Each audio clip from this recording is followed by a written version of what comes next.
Hello and welcome to episode 2 of the Kangaroo English podcast, a podcast about language for people learning languages.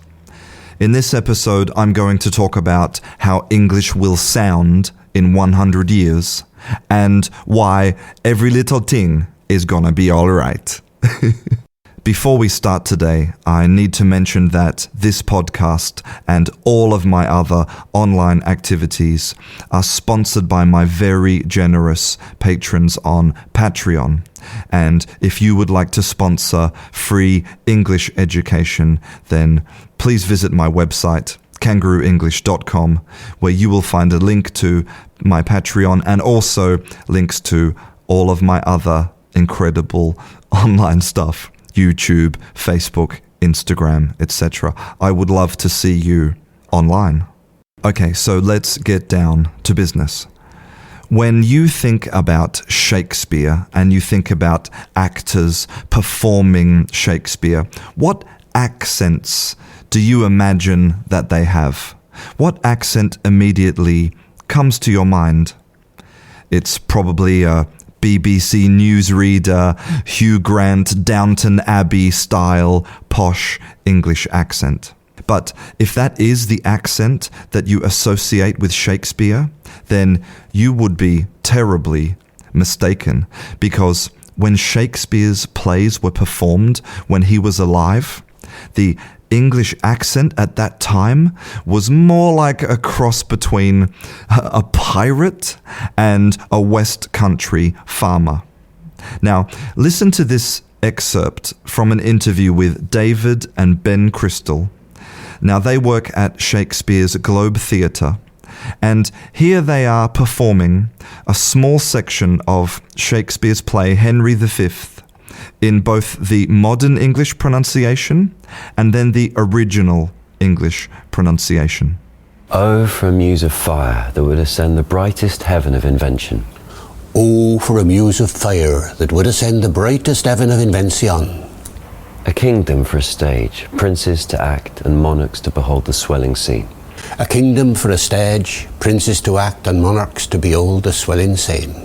Then should the warlike Harry, like himself, assume the port of Mars. Then should the warlike Harry, like himself, assume the port of Mars. And at his heels, leashed in like hounds, should famine, sword and fire crouch for employment. And at his heels, leashed in like hounds, should famine, sword and fire crouch for employment.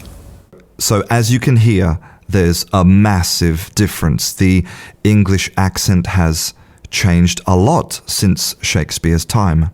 And I want you to realize that that is something which is really important to understand about language. That language is not something static.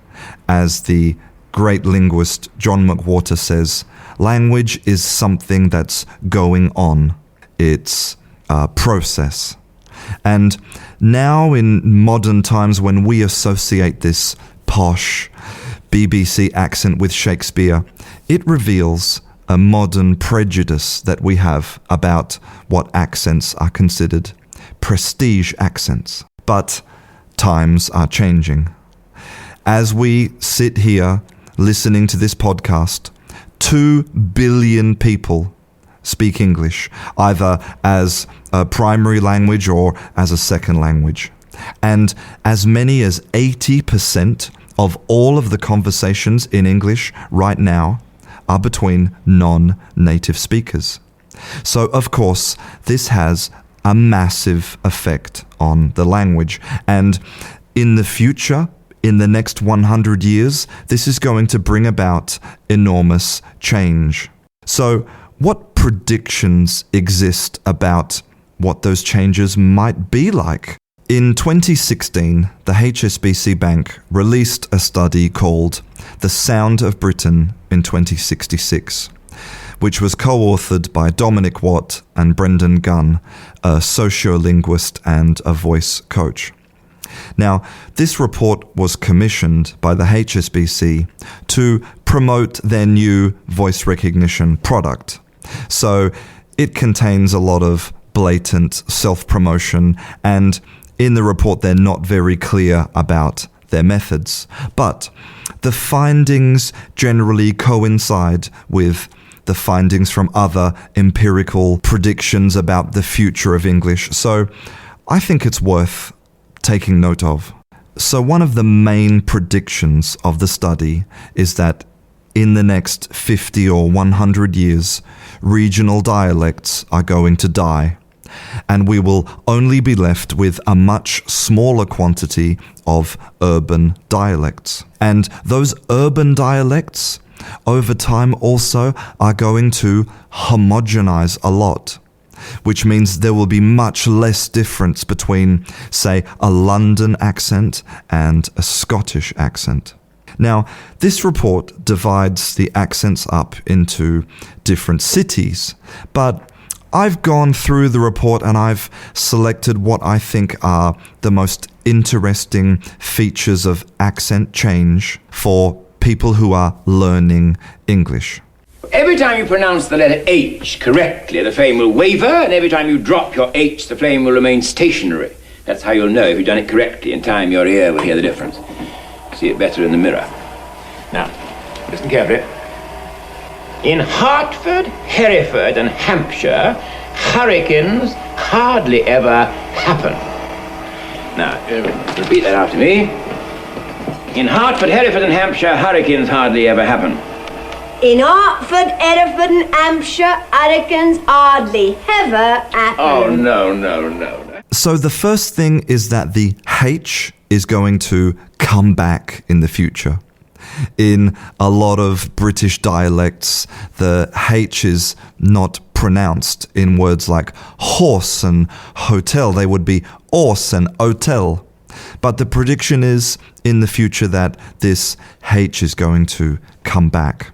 The next prediction is that the TH sound, which so many learners have massive problems with, they either end up losing their false teeth or spitting all over their teachers, or they just feel absolutely ridiculous when they try to pronounce this TH. Well, the TH is going to transition and become more like a T or a D or an F. So, for example, in a word like mother, where, the correct standard pronunciation would be to stick out your tongue and have a very clear th, mother. Well, the prediction for the future is it would be more like a T or a D, like mudder, or maybe even mother, more like an F. So I think that's good news for a lot of English learners.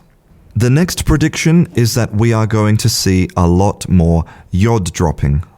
Now, a yod is this little E, the E sound that we insert in front of certain vowels in English. So, for example, the word news. It doesn't contain an E, but we pronounce it news. Or other words like e-university. And the prediction is that in the future, it will go back to being a single vowel. So news would be more like news, and university would be more like university. Another really interesting prediction is that all of our L's are going to become dark. Now, a dark L is basically an L that's not clearly pronounced. So if we have a word like school, now you could make that extra physical effort and produce that L at the end, lifting your tongue and touching the roof of your mouth, but it's a lot of work.